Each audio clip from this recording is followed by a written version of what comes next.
السلام علیکم ورحمۃ اللہ وبرکاتہ. الحمد للہ رب العالمین والعاقبۃ للمتقین والصلاۃ والسلام علی رسولہ الکریم. اعوذ باللہ من الشیطان الرجیم. بسم اللہ الرحمن الرحیم. لقد کان لکم فی رسول اللہ اسوۃ حسنہ. محترم حضرات، ہم حبیب مصطفیٰ صلی اللہ علیہ وسلم پر سیریل وائز گفتگو کر رہے ہیں. آج اس کا 320 سیریل ہے. ہم اب نبی کریم صلی اللہ علیہ وسلم کے سیریل کے اختتام پر ہیں، اور آج سے نبی کریم صلی اللہ علیہ وسلم کی اب زندگی کے 5 دن ہمارے لحاظ سے باقی ہیں. آج ہم 5ویں دن سے بات کریں گے اور کوشش کریں گے کہ ہم یہ 5-4 ایسے کر کے ایک دن کی بات پوری کیفیت تکل کریں گے. نبی کریم صلی اللہ علیہ وسلم کی طبیعت بدھ کے دن زیادہ خراب ہوئی. یہ آپ کی اب اس کے بعد آپ 5 دن حیات رہے. طبیعت زیادہ خراب ہوئی تو نبی کریم صلی اللہ علیہ وسلم کو اس بات کا احساس ہوا کہ وہ جو زہر میں نے کھایا تھا، وہ یہودی عورت نے جو گوشت میں دیا تھا، اس کے اثرات مرتب ہو رہے ہیں. تو میڈیکلی لحاظ سے اس وقت اور بخار دونوں، یعنی زہر کے لیے بھی بعض لوگ کہتے ہیں سحر ہوا تھا، اس کے لیے بھی، اور عربوں میں بخار کے لیے بھی. تینوں باتیں نوٹ کر لیں. سحر کے لیے بھی ان کے یہاں 7 کنویں کا پانی افیکٹو ہوتا تھا. آج بعض لوگ عامل کہتے ہیں کہ آپ 7 کنویں کا پانی لائیے، وہی چکر ہے. ٹھیک ہے، یا یہ ہے کہ میڈیکلی لحاظ سے 7 کنویں کا پانی جو ہے وہ زہر اگر کسی آدمی نے کھایا ہے تو اس کی حدت کو، یعنی اس گرمی کو ختم کرتا ہے. اور عربوں میں بخار کی شدت میں بھی پانی کا استعمال ہوتا تھا. یہاں بھی جب کبھی آج بھی عرب دنیا میں ہاسپٹل میں اگر کسی بچے کو یا کسی آدمی کو ٹمپریچر کنٹرول میں نہیں آ رہا ہے تو آئس واٹر میں ایک بار دبا کے نکال لیتے ہیں، تو وہ کیا ہوتا ہے کہ فوراً ٹمپریچر جو ہے کنٹرول میں آ جاتا ہے. بہرحال اللہ کے رسول صلی اللہ علیہ وسلم کے شدید سر میں درد تھا اور بخار بہت زیادہ تھا. آپ صلی اللہ علیہ وسلم نے صحابہ سے کہا کہ آپ لوگ 7 کنویں کا پانی اکٹھا کریں. یہ جتنی باتیں ہم روایت کر رہے ہیں، جس میں حوالہ نہیں دے رہے ہیں، وہ سب صحیح ہیں. جہاں پر حدیث ضعیف ہوگی وہاں پر اس کا ہم حوالہ دے دیں گے. یا ویسے بھی بہرحال جتنی باتیں میں باتیں تو بہت لوگوں نے لکھی ہیں، اور اگر ہم ابھی 5 دن سے سلسلہ شروع کریں گے تو پھر 30 پروگرام چاہیے. لوگوں نے اتنا لکھ رکھا ہے، لیکن کیا ہے کہ بڑی تعداد جو ہے نا وہ رطب و یابس اکٹھا کر کے انہوں نے زیادہ کھینچا ہے. بہرحال نبی کریم صلی اللہ علیہ وسلم نے صحابہ سے کہا، یہ روایتیں بہت 20 جگہ نقل ہے کہ آپ پانی لائیں، اور 7 کنویں کا پانی لایا گیا، اور اس کو آپ نے جو ہے نا وہ 7 بالٹی میں رکھا. یعنی پہلے مکس کر دیا گیا، پھر 7 بالٹی میں رکھ دیا گیا، اور وہ آپ صلی اللہ علیہ وسلم ایک بڑی سی لگن آپ جس کو ٹپ کہہ لیجئے، کہ اس میں آپ صلی اللہ علیہ وسلم بیٹھ گئے. اور بیٹھنے کے بعد یہ پانی اوپر سر سے نہانا مقصد نہیں تھا، وہ پانی ڈالتے رہے. تقریباً 7 بالٹی کا پانی ڈال دیا گیا، اور اس کے بعد اللہ کا رسول صلی اللہ علیہ وسلم نے کہا بس کرو. اور اس کے بعد آپ ریلیکس فیل ہوئے. جب آپ صلی اللہ علیہ وسلم نے محسوس کیا کہ میری کوئی طاقت مجھے آ رہی ہے اور بخار کی حدت بھی کم ہوئی ہے، تو آپ صلی اللہ علیہ وسلم نے فرمایا کہ میں مسجد چلنا چاہتا ہوں، اور آپ لوگ اعلان کر دیں کہ مسجد سب لوگ اکٹھا ہو جائیں، میں کچھ باتیں لوگوں سے کرنا چاہتا ہوں. یہ نبی کی زندگی کا آخری خطبہ ہے. اس کے بعد اب آپ نے پھر کبھی جو ہے امت کو اسٹیج سے یا ممبر سے خطاب نہیں فرمایا. لیٹے بستر پہ جو باتیں کی ہیں 4 دن، ہم اس کے بارے میں الگ سے بات کریں گے. لیکن یہ خطبہ کی شکل میں، تقریر کی شکل میں آپ کی زندگی کا یہ آخری خطبہ ہے. آپ صلی اللہ علیہ وسلم نے جب بلایا تو حضرت فضل بن عباس یا ابن عباس، یہ جو گھر کے لڑکے لوگ ہوتے تھے، یہی زیادہ رہتے تھے جب نبی کی طبیعت خراب ہو گئی، کیونکہ ان کا محرم نہ محرم کا مسئلہ نہیں ہوتا تھا. تو انہوں نے جا کر کے اعلان کیا، اور تھوڑی دیر میں، کیونکہ پورے مدینے میں یہ بات معلوم ہو گئی تھی کہ اللہ کے رسول کی طبیعت ناساز چل رہی ہے اور آپ کے سر میں شدید درد ہے، تو سب لوگ اکٹھا ہو گئے، آپ صلی اللہ علیہ وسلم ممبر پر بیٹھ گئے، کھڑے ہونے کی طاقت نہیں تھی، ممبر پر آپ بیٹھ گئے اور آپ نے مختلف چھوٹے چھوٹے جملے تقریر کیے۔ آپ کی ویسے بھی عادت تھی کہ آپ صلی اللہ علیہ وسلم لمبی تقریریں نہیں کرتے تھے، بہت لمبی تقریر اگر آپ کی ہو جاتی تھی تو 15 سے 20 منٹ، بل لمبی سے لمبی تقریر، اور وہ تقریر جو ہے نا وہ حجۃ الوداع میں ہوئی ہے، اور وہ بھی 15 سے 20 منٹ ہونے کی وجہ ہوتی تھی کہ جملے کا ریپیٹیشن ہوتا تھا۔ اگر جملے کے ریپیٹیشن کو، جملے کی جو بار بار بات کہتے تھے، اگر ان کو نکال دیا جائے تو تقریر عموماً 7 سے 10 منٹ کی ہوتی تھی۔ تو آپ صلی اللہ علیہ وسلم نے پہلا جملہ، یہ ہم پہلے سے مراد پہلے اس تقریر کو ہم ایک ایک جملے میں آپ کے سامنے بیان کرنا چاہ رہے ہیں، اور وہ بھی ایک حدیث میں نہیں مل پائی ہے۔ کچھ صحابی نے کچھ جملے نقل کیے ہیں، کچھ صحابی نے کچھ جملے نقل کیے ہیں۔ اللہ کے رسول صلی اللہ علیہ وسلم نے سب سے پہلے جو بات اس میں بہت شدت کے ساتھ زور دے کر فرمایا وہ ہے کہ لعن اللہ الیہود والنصارى اتخذوا قبور انبیائہم مساجدا۔ اس کو روایت کیا بخاری اور مسلم نے۔ آپ نے فرمایا کہ لعنت ہو یہودیوں اور نصرانیوں پر جنہوں نے اپنے انبیاء کی قبروں کو سجدہ گاہ بنایا ہے۔ شیخ الحدیث محدث عبدالحق رحمۃ اللہ علیہ نے اس کی تشریح کی ہے، کہا کہ ایک تو ہوتا ہے ڈائریکٹ سجدہ کرنا کسی قبر کو یا کسی ذات کو، زندے کو یا مردہ کو۔ انہوں نے کہا یہ گناہ کبیرہ ہے، اور اگر وہ بندہ اس کو خدا مان کر کے کر رہا ہے تو کفر کی حالت میں چلا جائے گا۔ تو انہوں نے کہا یہ مطلقاً حرام ہے اور اس میں کسی کا اختلاف نہیں ہے۔ دوسرا انہوں نے لکھا ہے تشریح میں کہ ایک آدمی سجدہ کر رہا ہے، اصل تو اللہ ہی کو سجدہ کرنا چاہ رہا ہے، لیکن سمجھتا ہے کہ ان کے ذریعے سے سجدہ ہمارا قبولیت کا درجہ ہو جائے گا۔ انہوں نے کہا یہ بھی حرام ہے۔ احمد رضا خان صاحب نے اس میں سب سے زیادہ اسٹرانگ وے میں بات کی ہے، اور انہوں نے اپنے فتاوے میں ایسی تقریباً ساری حدیث کو اکٹھا کیا ہے، اور وہ ملا کر کے 40 احادیث ہے، جس میں انہوں نے اس بات کی کوشش کی ہے امت کو بتانے کے لیے کہ سجدے کی 2 قسمیں ہیں۔ ایک مرتبہ میں نے ان کا فتویٰ آپ کے سامنے پڑھا تھا کہ سجدے کی 2 قسم ہیں، ایک سجدہ بطور عبادت ہے، ایک سجدہ بطور عظمت ہے یا رسپیکٹ ہے۔ تو انہوں نے لکھا ہے کہ پہلے والے میں تو پوچھنا ہی نہیں ہے۔ انہوں نے کہا کہ دوسرا بھی مطلق حرام ہے، یعنی پہلا تو حرام ہی ہے، سجدے تعظیمی جسے کہتے ہیں اصطلاحی زبان میں، کہ اگر ایک آدمی کسی کے رسپیکٹ میں، احترام میں سجدہ کرتا ہے وہ بھی جو ہے نا حرام ہے۔ اب یہ آج کل ایک سجدے کی نئی اسٹائل بھی چلی ہے۔ جب آپ دیکھیں کہ غیر مسلمین کسی مندر کے پاس سے گزرتے ہیں، آٹو چلا رہے ہیں یا گاڑی میں بیٹھے ہوئے ہیں، تو اب ان کو فرصت تو نہیں ہے کہ اتر کے جا کر کے سجدہ کریں۔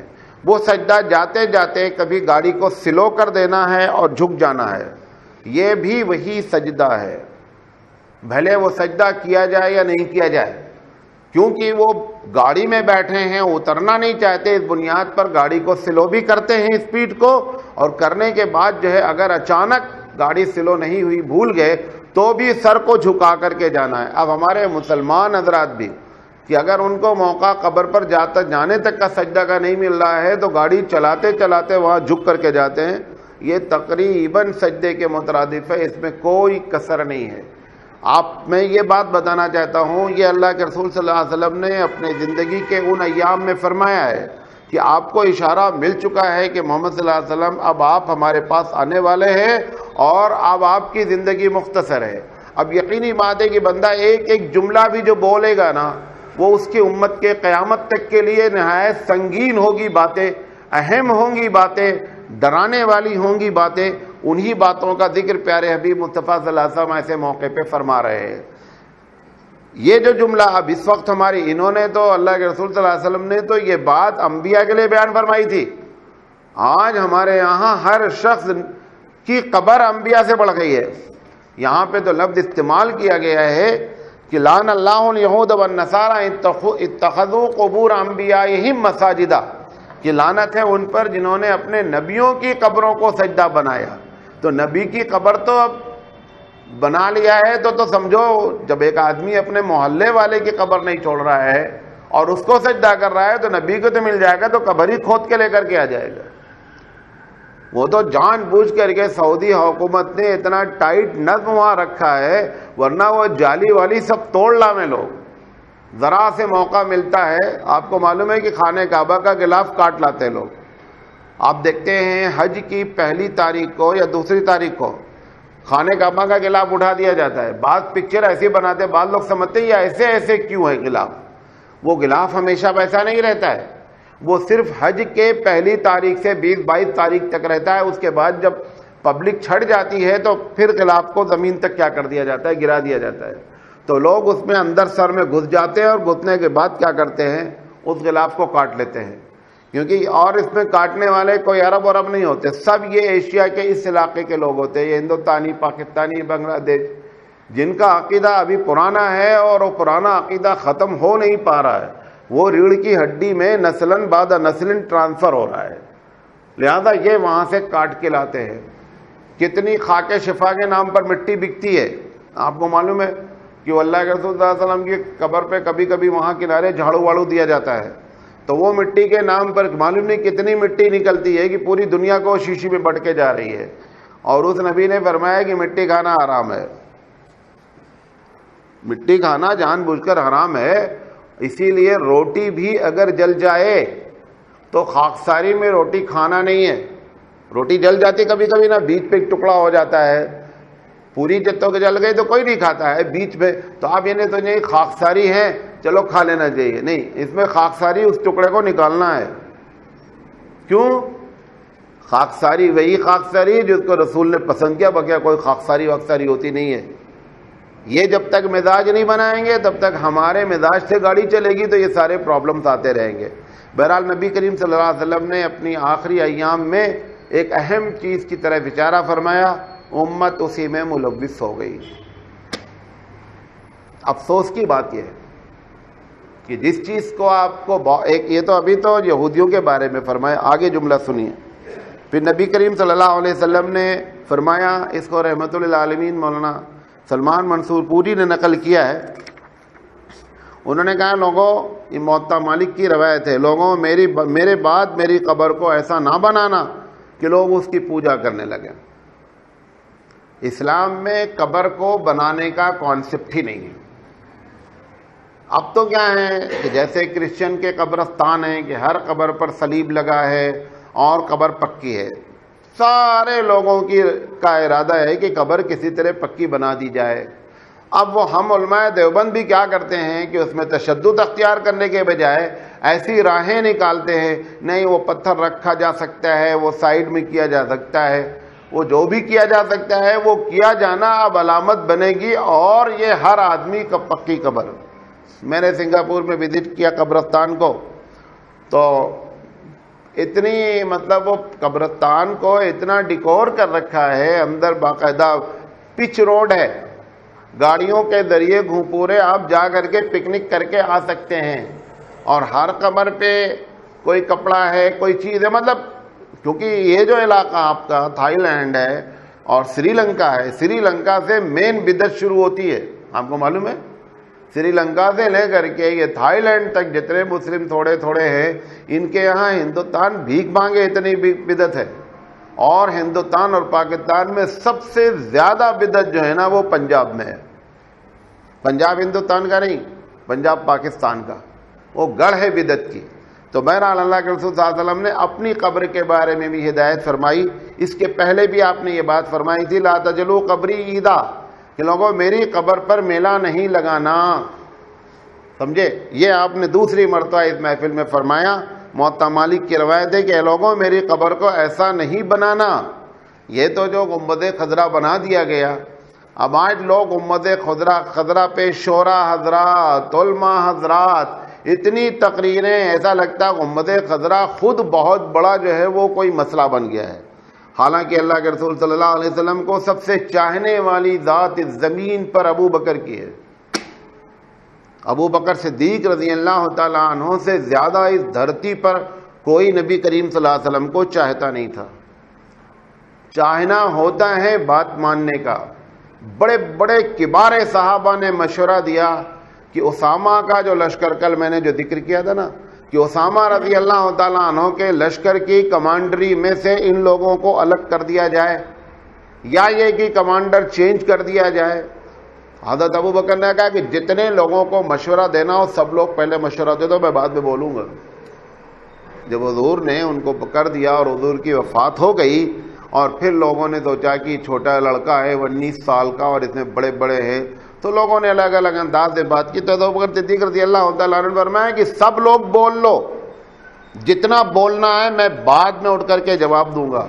اور جب ابو بکر صدیق رضی اللہ تعالیٰ عنہ کھڑے ہوئے تو انہوں نے، سب لوگ مشورہ دے رہے تھے مصلحت کے ساتھ، ایسا نہیں تھا کہ کسی کو کوئی دشمنی تھی۔ کوئی کہہ رہا تھا کہ سینٹرل گورنمنٹ ویک ہو جائے گی، باہر ارتداد کا مسئلہ ہے، مدینے پر اٹیک ہو جائے گا۔ ابو بکر صدیق رضی اللہ تعالیٰ عنہ نے فرمایا کہ اگر مدینے کے اور ہماری بوٹی بھی الگ ہو جائے تو بھی میں نبی کریم صلی اللہ علیہ وسلم کے فرمان سے 1 انچ بھی ہٹ نہیں سکتا۔ سب سے محبت کرنے والے ذات گرامی ابو بکر صدیق رضی اللہ تعالیٰ عنہ کے، اگر حضور کی قبر کو پکا بنانے میں اور ان کے اوپر گنبد بنانے میں فضیلت ہوتی تو ابو بکر کبھی اس فضیلت سے جو ہے وہ چوکتے نہیں اور وہ اس فضیلت کو حاصل کرتے۔ سارے صحابہ کی زندگی گزر گئی، سارے صحابہ کے بعد تابعی کی زندگی گزر گئی، تابعی کے بعد تبع تابعین کی زندگی گزر گئی، کسی نے کوئی گنبد وغیرہ کچھ نہیں بنایا۔ یہ تو بعد میں ترکیوں کی جب حکومت آئی تو ترکیوں نے اس گنبد کو بنایا۔ جب یہ گنبد کے بارے میں پھر ایک مرتبہ بڑی بہت ڈیٹیل سے اس پہ علماء کی کانفرنس کی گئی کہ گنبد کو جو اللہ کے رسول نے فرمایا کہ لوگوں میری قبر کو ایسا نہیں بنانا کہ لوگ اس کی پوجا کرنے لگیں۔ اور نتیجہ کیا ہے، کیلنڈر سے لے کر کے، تھرماکول سے لے کر کے، پکچر سے لے کر ہر جگہ اس گنبد خضرا کو ایک سمبل کے طور پر پیش کیا جاتا ہے، اور اب عید میلاد النبی میں اس کا طواف بھی کیا جاتا ہے، اس کو تھرماکول کا بنا کر کے اس کو چوما بھی جاتا ہے۔ لہذا اللہ کے رسول صلی اللہ علیہ وسلم نے اپنے بارے میں بھی بات فرمائی تھی کہ لوگوں میری قبر کو ایسا ڈیزائن نہیں کرنا کہ لوگ جو ہے نا وہ اس کی عبادت کرنے لگے۔ یہ تو 2 باتیں اللہ کے رسول صلی اللہ علیہ وسلم نے اس تقریر میں جو ہے وہ قبر کے بارے میں فرمائی۔ اسی درمیان میں ایسا لگتا ہے واللہ عالم، اللہ کے رسول، ابھی تقریر کے 2 ہی جملے میں نے بیان کیے، اللہ کے رسول صلی اللہ علیہ وسلم کو کیونکہ یہ بات معلوم ہو چکی تھی کہ میرے دن لمیٹڈ ہیں، اب آپ کے اوپر آخرت کی ہولناکی اور اللہ کے سامنے کھڑے ہونے کی اور اپنی موت کی، حالانکہ ہمارا عقیدہ اہل سنت جماعت کا ہے کہ اللہ نے نبی کریم صلی اللہ علیہ وسلم کے اگلے اور پچھلے جو گناہ ہوئے بھی ہیں سب معاف ہیں، آپ کے لیے جنت کا A1 کلاس کا درجہ الاٹ ہے، لیکن اس کے باوجود بھی ایک امت کی تربیت کی غرض سے اور دوسرے اس اللہ کے سامنے جو مالک کل ہوگا، جس کے سامنے ساری دنیا کوئی حیثیت نہیں رکھتی، اگر رب کبھی اپنی خدائی پر آ جاتا ہے تو پھر ساری دنیا چونٹی سے بھی کم حیثیت رکھتی ہے۔ یہی نبی کریم صلی اللہ علیہ وسلم ہے، اللہ کے سامنے ایک جملہ کہتے ہیں کہ اللہ ان کی ڈیمانڈ ہے کہ تم اگر نبی ہو سچے تو چاند کے ٹکڑے 2 ٹکڑے کر دو۔ آپ نے اشارہ ابھی شروع ہی کیا تھا کہ چاند 2 ٹکڑے ہو گئے۔ وہی نبی کریم صلی اللہ علیہ وسلم ہے، رو رو کر کے دعائیں کر رہے ہیں کہ اللہ میرے چچا جان کو ہدایت دے دیجئے، پروردگار عالم اپنی خدائی میں مست ہے، کوئی پرواہ نہیں ہے۔ یہ بتانا چاہتا ہے دنیا کو کہ میں رب ہوں، میں کسی کے ماتحت نہیں ہوں، میں جس کو عزت دینا چاہتا ہوں تو کوئی روکنے والا نہیں ہے، اور اگر میں کسی کام کو ٹھان لوں نہیں کرنے والا ہو تو کوئی مائی کا لال اس کام کو کرا نہیں سکتا ہے، سمجھے؟ وہی نبی کا، حالانکہ پوری زندگی کے جتنے واقعات نبی کریم صلی اللہ علیہ وسلم کے ہیں، 1 ہی 2 ایسی جگہ پر ہے جہاں پر ایسا ہوا ہے، ورنہ اللہ آپ کو اتنا چاہتا ہے، آپ اتنے اس کے محبوب ہیں کہ آپ سوچتے تھے اور اللہ پروردگار عالم اس معاملے کو آپ کے مزاج کے تحت فرما دیتا تھا۔ اللہ کے رسول صلی اللہ علیہ وسلم پر جب یہ قیامت اور آخرت اور موت طاری ہوئی، ابھی آپ تقریر فرما رہے ہیں، آپ نے فرمایا ایھا الناس، اے لوگو، من کنت جلدتہ ظہرا فہذا ظہری، فرمایا ہے کہ اگر میں نے کسی کو جسمانی طور پر تکلیف پہنچائی ہے میں نے اگر کسی کو کوڑے مارے ہیں، حالانکہ کوڑا مارنے کی تو ایک ہی وجہ ہے، جس کو کوڑا مارا گیا ہے شرعی لحاظ سے، یہ اس کی بات نہیں کی جا رہی ہے، یہ بات کی جا رہی ہے کہ اگر میری طرف سے کبھی میں نے کسی کو ایک کوڑا بھی مارا ہے تو آپ فرما رہے ہیں ھذا ظہری، یہ میری پیٹھ ہے، آ کر کے کوڑا مار لو، لیکن قیامت میں خدا کے واسطے اس کا بدلہ مجھ سے نہیں لینا۔ آپ اندازہ کریں کہ جس ہمارا جو عقیدہ ہے نبی کے بارے میں وہ اتنا ہائی اور اتنا اونچا ہے، وہ بھی آخرت کو سوچ کر کے گھبرا رہا ہے اور اس کے دن قریب ہیں، اور امت کا یہ عالم ہے کہ ایک ذرہ برابر کی فکر نہیں ہے، ایک کوڑے کی بات ہے، یہاں پر تو پوری پراپرٹی ہڑپ کیے بیٹھے ہوئے ہیں، لوگوں کی زندگیاں برباد کر دیا ہے نا انصافی اور بے ایمانی میں، اور ایک مرتبہ نہیں سوچتا بندہ کہ مجھے قبر میں جانا ہے۔ ہر آدمی کی قبر اس کی پہلی قیامت ہے۔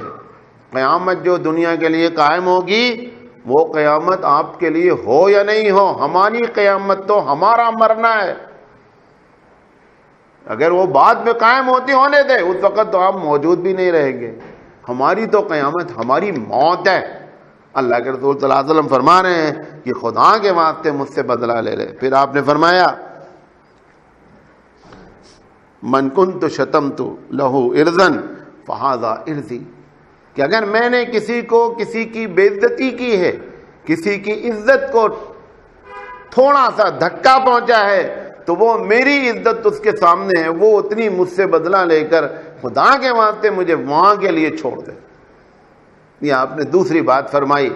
تیسری بات آپ نے فرمائی وَمَنْ أَخَذْتُ لَهُ مَالًا فَهَذَا مَالِي، اگر میں نے کسی کا ایک پیسہ بھی کھایا ہے تو میرے یہاں جو بھی مال اس وقت موجود ہے کلیم کریں، اور میں پیسہ دینے کے لیے تیار ہوں، کیونکہ میں وہاں کوئی بھی وہاں نہیں دے پائے گا۔ صحابہ سے جب اللہ کے رسول نے یہ بات فرمائی کہ اگر تم نے ایک جھانپڑ بھی مارا ہے تو قیامت میں اس جھانپڑ کا بدلہ پروردگار عالم کو دلانا ہے، کیونکہ یہاں دودھ کا دودھ اور پانی کا پانی ہونا ہے۔ اللہ کے رسول صلی اللہ علیہ وسلم نے جب صحابہ سے یہ بات فرمائی تو صحابی نے سمجھا چلو اگر ایک جھانپڑ یہاں مارا ہے، نہیں بھی معافی مانگتے ہیں، کیا پرابلم، ایک جھانپڑ وہاں مار لے گا۔ انہوں نے اپنے طور پہ سمجھا کہ جھانپڑ کا بدلہ وہاں جھانپڑ ہو جائے گا۔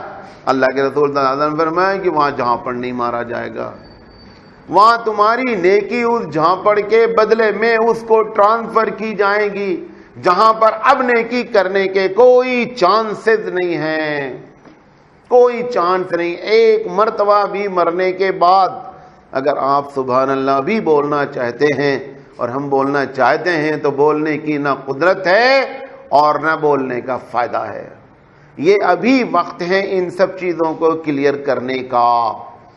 مرنے کے بعد کوئی ایک چیز بھی کلیئر نہیں ہو سکتی، اور جس کو یہ سودا سما جاتا ہے کہ آخرت ایسی ہے، امام اعظم علیہ الرحمہ کے بارے میں کہ ایک دن ایک کپڑا ان کے بیچنے والے نے اس تھان کو بیچ دیا جس کے بارے میں انہوں نے کہا تھا کہ اس میں تھوڑی سی پرابلم ہے، اس کو نہیں بیچنا، اس نے بغیر بتائے ہوئے بیچ دیا۔ آج ہم بیپار کرتے ہیں، اگر ہم نے ایسا کپڑا بیچ لیا تو اندر خوش ہوتے ہیں، وہ مال بھی میں نے نکال دیا ہے۔ اس کو یاد نہیں ہے کہ اس مال کا بدلہ کتنا خطرناک دینا پڑے گا۔ ہم نے یہ تھوڑی سی چیٹنگ کی ہے، لیکن اس کا بدلہ بڑا خطرناک ہے۔ اللہ کے رسول فرما رہے ہیں کہ اگر میں نے کسی سے کوئی مال لیا ہے، فہذا مالی، میرا مال لے لے، فلیاخذ منہ ولا یخش الشحناء فہی لیس من شانی۔ آپ نے فرمایا کہ اگر کوئی آدمی ابھی کلیم کرے گا، تمہیں معلوم ہے میں مزاجن کیسا آدمی ہوں، یہ میری شان نہیں ہے کہ میں اس بات کو برا مانوں، میں ایسے آدمی کو اپریشیٹ کروں گا کہ اس نے مجھے یہاں یہ میرا دوست ہے، قیامت میں آ کر کے بدلہ لینے والا میرا دوست نہیں، میرا دوست یہاں والا ہے کہ مجھ سے یہاں بدلہ لے لے۔ اللہ کے رسول یہ کہہ کر کے، یہ روایت بخاری کی ہے، اللہ کے رسول خاموش ہو گئے۔ خاموش ہونے کے بعد آپ انتظار کر رہے ہیں کہ پبلک کوئی کلیم کرے۔ ایک صاحب کھڑے ہوئے، انہوں نے کہا اللہ کے رسول میرا 3 درہم آپ کے اوپر ہے، 3 درہم میرا آپ کے اوپر ہے۔ اللہ کے رسول نے فرمایا کہ مجھے کوئی گواہی کی ضرورت نہیں ہے، صرف اتنا بتلا دو اگر تمہیں یاد ہو کہ میں نے اس 3 درہم کو کس لیے لیا تھا، تاکہ مجھے معلوم ہو جائے۔ وہ تین درہم بھی آپ کو بتانا چاہتا ہوں کہ جو باقی ہے وہ کس کا ہے۔ صحابی کہتے ہیں، جن صحابی نے کلیم کیا ہے کہ اللہ کے رسول ایک سائیں لایا تھا اور اس وقت آپ کے پاس پیسے نہیں تھے اور آپ نے کہا تھا کہ اس کو دے دو، اور غالباً آپ بھول گئے، وہ میرا 3 درہم آپ کے ذمے۔ آپ نے اپنے بھتیجے حضرت فضل بن عباس کو بلایا، وہ بیٹھے ہوئے تھے محفل میں۔ فضل بن عباس یہ حضرت عباس کے لڑکے ہیں۔ فضل بن عباس کو بھی حضور بہت چاہتے تھے۔ فضل بن عباس سے فرمایا کہ عباس ان کا 3 درہم ادا کر دیا جائے۔ پھر خاموش رہے، کوئی کلیم نہیں ہوا۔ پھر آپ نے اب پبلک سے کلیم کرا ہے، پبلک کے اوپر کلیم کیا کہ لوگوں، یہ جو میں نے باتیں کی ہے نا یہ آخرت کی، اگر کسی نے بیت المال سے کچھ چوری کی ہے، کوئی چیز بیت المال کی ہڑپ کر رکھی ہے جو امانت ہے، تو خدا کے واسطے اس کو بتا دو۔ سارا مجمع سن ہے، سب صحابہ بیٹھے، پوری مسجد کچا کچ بھری ہوئی ہے، اور ایک بڑا طبقہ ایک دم سٹ کر بیٹھا ہے، کیونکہ آپ کی طبیعت خراب ہے، آپ اتنی بلندی سے آواز سے بولنے کی پوزیشن میں نہیں ہیں، سب لوگ ایک دم آپ کے قریب سے قریب تر بیٹھے ہیں۔ ایک صحابی کھڑے ہوئے، کہا اللہ کے رسول میں نے 3 درہم بیت المال کا لے رکھا ہے۔ فرمایا کیوں لیا؟ انہوں نے کہا اللہ کے رسول میں محتاج تھا اور میں نے سوچا تھا کہ میں اس کو ادا کر دوں گا، لیکن میں ادا نہیں کر سکا۔ آج میں سے اب ان کے اوپر بھی یہ خوف طاری ہو گیا کہ جب رسول یہ بات کہہ رہا ہے کہ اگر میں نے کسی کا لیا ہے تو لے لو، ان کے اوپر بھی یہ کیفیت طاری ہو گئی، اور انہوں نے حالانکہ 3 درہم جب ان کے اوپر تھا تو وہ تو معلوم تھا ان کو نا، کسی وقت بھی اس سے پہلے آ کر کے دینا چاہیے تھا، لیکن جب اللہ کے رسول صلی اللہ علیہ وسلم نے یاد دلایا، انسانی کمزوریاں ہوتی ہیں۔ یہ کیوں کہا جاتا ہے کہ بار بار آپ ایسی محفلیں اٹینڈ کریں؟ یہ کیوں کہا جاتا ہے اس قرآن مجید کو بار بار آپ پڑھیں کہ اللہ ہم سے کیا کہتا ہے؟ تو یہ جو ہمارے اندر کمیاں ہوتی ہیں، جو خرابیاں ہوتی ہیں نا، یہ ان خرابیوں کو پھر اللہ کا خوف طاری کراتا ہے، تو بندہ جو ہے نا وہ معاشرے میں ایک اچھی زندگی گزارتا ہے۔ یہ سوڑا ماڈل کا جوش ایک دن کرنے کا کوئی فائدہ نہیں ہوتا ہے۔ اب اللہ کے رسول صلی اللہ علیہ وسلم نے جب یہ بات کہی تو ان کے اوپر لرزہ طاری ہو گیا، پریشان ہو گئے۔ انہوں نے کہا رسول، انہوں نے کہا ٹھیک ہے، ان کا 3 درہم ہے وہ کیا کرو بیت المال میں جمع کر دو۔ اس کے بعد کسی قسم کا کوئی کلیم نہیں آیا۔ پھر اللہ کے رسول صلی اللہ علیہ وسلم نے تقریر کو آگے بڑھاتے ہوئے فرمایا کہ اس قوم پر اللہ کا سخت عذاب ہو۔ پہلی بات بتائی تھی کہ یہودیوں اور نصرانیوں پر لعنت ہو، پھر آپ نے موطا مالک کی روایت میں نے نقل کی کہ اللہ کے رسول نے فرمایا کہ میری قبر کو ایسا نہیں بنانا کہ لوگ پوجا کرنے لگیں۔ ابھی پھر قبر کے بارے میں ایک جملہ اور بولے، آپ نے فرمایا کہ اس قوم پر اللہ کا سخت غضب ہو جس نے قبور انبیاء کو سجدہ گاہ بنایا ہے۔ اس وقت ہندوستان پاکستان کی کوئی قبر ایسی نہیں ہے کہ جس میں جو عرس لگتا ہو اور اس کا سجدہ نہیں ہوتا ہو، جس میں جمعرات کو لوگ اکٹھا ہوتے ہوں اور اس میں سجدہ اور طواف نہیں ہوتا ہو۔ چیلنج کے ساتھ ہے، کوئی قبر ایسی نہیں ہے کہ جس میں یہ دونوں کام نہیں ہوتا۔ اور یہ آپ کو بتا دیں، یہ کوئی دیوبندی بریلوی ڈسپیوٹ ہے نہیں، یہ ہم مزاجن ہمارے خمیر میں شرک پڑا ہوا ہے، وہ ہمارا خمیر جو ہے نا یہ ہم سے یہ کام کراتا ہے۔ اللہ کے رسول صلی اللہ علیہ وسلم نے پوری زندگی اس خمیر کو مٹانے کی کوشش کی ہے، پوری زندگی کا ایک بڑا لمحہ کہ کسی طرح امت شرک سے بچ جائے، کیونکہ اسے اس یہ بات کا پورا یقین کامل ہے، قرآن مجید کی آیت ہے کہ شرک کو پروردگار عالم قطعی جو ہے معاف نہیں کرتا ہے۔ اگر بغیر توبہ کے بندہ مر گیا، شرک کبھی نہیں معاف ہوتا ہے۔ لہذا اللہ کے رسول اس پروردگار عالم کی پالیسی کے تحت زندگی بھر یہ کام کرتے رہے کہ لوگوں شرک نہیں کرنا، شرک نہیں کرنا۔ یہاں تک کہ آپ نے ابو ذر سے فرمایا ایک مرتبہ جب حضور نے فرمایا کہ من قال لا الہ الا اللہ دخل الجنہ، جس نے لا الہ الا اللہ کا دخل الجنہ، جنت میں جائے گا۔ ابو ذر نے پوچھا وَإِن زَنَا وَإِن سَرَقَ، کہا وَإِن زَنَا وَإِن سَرَقَ، چاہے چوری کی ہو چاہے زنا کیا ہو۔ ابو ذر نے کہا رسول وَإِن زَنَا وَإِن سَرَقَ، کہا وَإِن زَنَا وَإِن سَرَقَ۔ پھر ابو ذر نے پوچھا وَإِن زَنَا وَإِن سَرَقَ، حضور نے فرمایا وَإِن زَنَا وَإِن سَرَقَ ثَقُلَتْكَ أُمُّكَ یا تربت یدا، ایسے الفاظ استعمال کیے کہ ابو ذر میں کہہ رہا ہوں کہ کتنا بڑا بھی گناہ ہو تو رب ذوالجلال معاف کر سکتا ہے، شرک نہیں کرنا۔ لا الہ الا اللہ کہنے والا ایک مرتبہ اگر اپنی اس نے پیشانی کو رب ذوالجلال کے علاوہ کسی پتھر پہ مار دیا، اب ہمیشہ اس کو پتھر کھاتے رہنا ہے۔ ڈاکٹر اسرار صاحب نے ایک جگہ بڑی پیاری بات کہی ہے، انہوں نے کہا اس دنیا میں جتنی خرابی ہے ہر خرابی کی بنیاد شرک ہے، اور اس دنیا میں جتنی اچھائی پائی جاتی ہے ہر اچھائی کے پیچھے توحید کار فرما ہے۔ کوئی بھی اچھائی بغیر توحید کے دنیا میں وجود میں آتی نہیں ہے۔ اگر آپ نیکی کرتے ہیں تو یہ مانتے ہیں کہ اللہ میرا بدلہ دے گا، توحید کا اعلان کرتے ہیں۔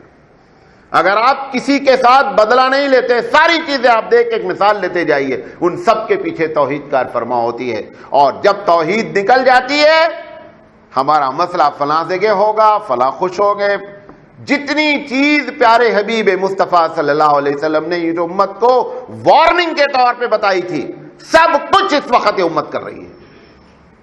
اور یہ آپ کو بتا دیں، خدا کافر کو ہو سکتا ہے اس دنیا میں چھوڑ دے، تم کو نہیں چھوڑے گا۔ وجہ یہ ہے کہ تم نے اعلان کیا ہے کہ میں اللہ کو مانتا ہوں، سزا اس کو ملے گی اس دنیا میں بھی جس نے یہ اعلان کیا ہے، یا یہ اپنا اعلان واپس لے لو۔ ایک ہی شکل ہے، اعلان واپس لے لو، جیسے وہ انجوائے کر رہے مزے کر رہے تم بھی انجوائے کر سکتے ہو، لیکن یہ کہتے ہوئے ہم اللہ کو مانتے ہیں، اس کے رسول کو مانتے ہیں، اور اس کے باوجود اللہ رسول کی بات نہیں مانی جائے گی، نہیں چھوڑا جائے گا دنیا میں۔ یہ جتنی ذلت ہے، ابھی حالات 2 مہینے کے بعد اس سے زیادہ خراب ہونے والے، آپ کو بتا دے رہا ہوں۔ یہ جو آپ سمجھ رہے ہیں کہ ہم جمعہ پڑھ لیتے ہیں، نماز پڑھ لیتے ہیں، حالات اس سے خراب ہونے والے ہیں، اور یہ سب لعنت ہے شرک کی۔ 70 سے 80% آبادی ہندوستان کے مسلم کی شرک میں مبتلا ہے۔ سب سے پہلے اس گناہ سے توبہ، اور توبہ کے ساتھ ساتھ حضرت علی رضی اللہ تعالیٰ عنہ کہتے ہیں کہ توبہ کرنے میں ایک چیز یہ بھی ہے کہ جس چیز سے توبہ کر رہا ہے اگر وہ حق ہے تو ادا کیا جائے، اگر گناہ ہے تو چھوڑا جائے، کسی کو ستایا ہے تو معافی مانگی جائے، تب توبہ ہوتی۔ اسی بنیاد پہ امام اعظم کا فتویٰ یہ ہے کہ اگر آپ کی نماز چھوٹ گئی تو آپ توبہ کیے کہ اللہ مجھے نماز مجھ سے چھوٹ گئی۔ ان کا کہنا ہے کہ حضرت علی رضی اللہ تعالیٰ عنہ نے جو بات فرمائی کہ توبہ کے بعد اگر حق مارا گیا ہے تو حق واپسی کے بعد توبہ ہوگی، اسی بنیاد پر ان کا فتویٰ ہے کہ آپ کو پوری نماز پڑھنی ہے۔ کیوں؟ توبہ بھی کرنا ہے، نماز بھی پڑھنی ہے۔ لہذا حالات بری طریقے سے خراب ہونے جا رہے ہیں، اور ان سب کے لیے توبہ جمعی اجتماعی شکل میں توبہ مسلمان کر کے اللہ کی وحدانیت کی رسی کو مضبوطی سے تھام لیں۔ یہ آدھا تیتر آدھا بٹیر نہیں چلے گا، سراسر موم ہو جا یا سنگ ہو جا، دو میں سے کوئی ایک کیفیت اختیار کر لے۔ یہ آدھا بٹیر آدھا تیتر قطعی زندگی میں نہیں چل پائے گا۔ اللہ کے رسول صلی اللہ علیہ وسلم اپنے آخری ایام میں اپنی امت کو اس قسم کی باتیں فرما رہے ہیں۔ پھر آپ نے فرمایا لوگوں انصار کا احترام کرنا۔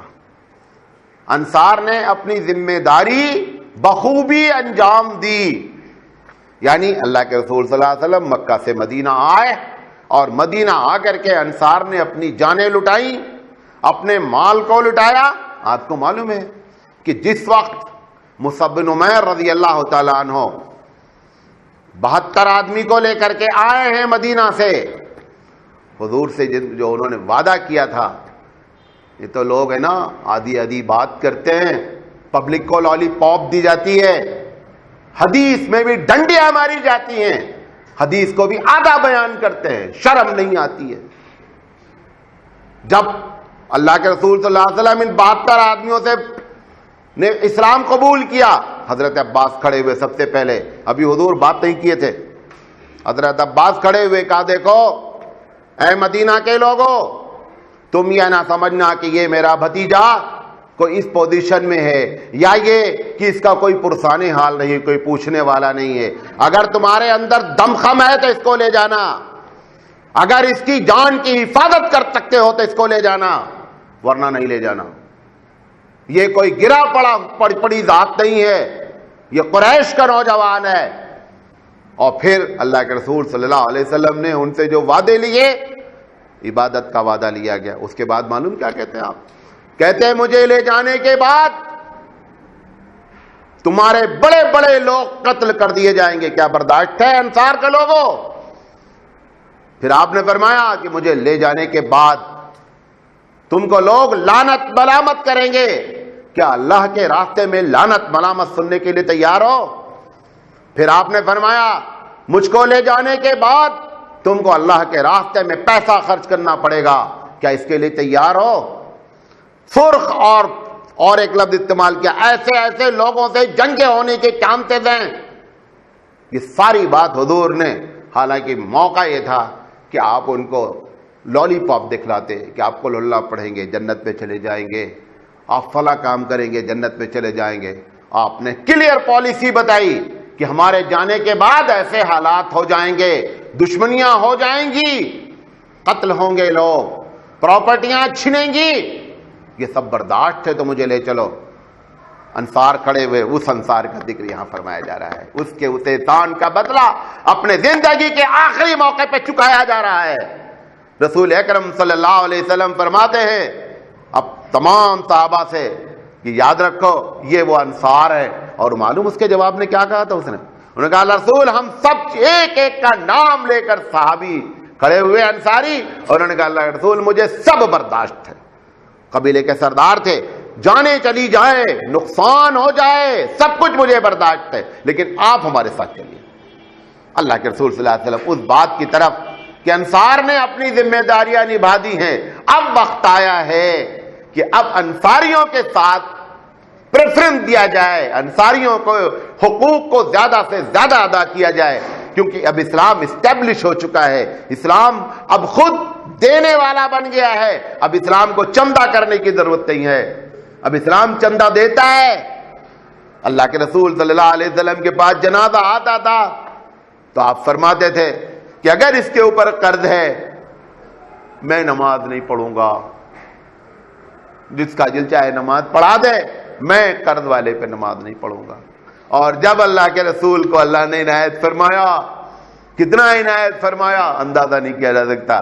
آپ کہتے تھے رسول عربی ہے، دنیا کی ناک ہے، فرماتا ہے کہ لوگوں اگر کسی کا جنازہ آیا ہوا ہے اور اس کے پاس پراپرٹی بھی موجود ہے، قرضہ محمد ادا کرے گا صلی اللہ علیہ وسلم، پراپرٹیاں ان کے رشتہ دار بانٹیں گے، ادا کرو قرضہ۔ کیوں؟ اب اللہ نے اسٹیبلش کیا حکومت کے، اس وقت کا ذکر کیا جا رہا ہے کہ اب انصار کا وقت آیا ہے کہ ان انصاریوں کے ساتھ جس طریقے سے انہوں نے وعدہ کیا تھا ڈے ون میں، جب اسلام کا فیوچر ڈارک تھا، اس وقت انہوں نے وعدہ کیا تھا کہ جان مال سے، عزت آبرو سے ہم آپ کی حفاظت کریں گے اور آپ ہمارے ساتھ چلیے۔ لہذا اب آپ اے انصاریوں، اس کے علاوہ جو بیٹھے ہوئے تھے، کیونکہ قریش کو ہمیشہ یہ ظام رہتا تھا کہ ہم قریش ہیں، اللہ کے رسول کو ہوا کہیں ایسا نہ ہو کہ یہ انصاری کو نیچا سمجھے، انصاریوں کی قربانیوں کو سامنے رکھتے ہوئے اب وقت آ گیا ہے کہ آپ انصاریوں کے ساتھ وہ معاملہ کریں کہ تاکہ ان کے احسانات کا بدلہ ادا ہو سکے۔ آخری بات، تقریر ختم نہیں ہوئی ہے، پھر آپ نے فرمایا سب کے احسانات چکا دیے گئے، صرف ابو بکر صدیق رضی اللہ تعالیٰ عنہ کے۔ لہذا سارے لوگ اپنی اپنی کھڑکیاں، جن کی کھڑکیاں مسجد نبوی کی جانب کھلتی ہیں، آج سے سب اپنی کھڑکیاں بند کر لیں گے سوائے ابو بکر کے۔ ابو بکر کی کھڑکی صرف کھلی رہے گی، بقیہ کسی کی کھڑکی اب مسجد نبوی کی جانب کھلے گی نہیں۔ اس روایت میں ایک اختلاف ہے، شیعہ نے اس پر بڑا ہنگامہ کیا ہے، انشاءاللہ زندگی رہی تو اس کے آگے ہم بات کریں گے۔ وآخر دعوانا ان الحمدللہ رب العالمین، سبحان اللہ و بحمدہ، سبحانک اللہم و بحمدک، اشہد ان لا الہ الا انت، استغفرک و اتوب الیک۔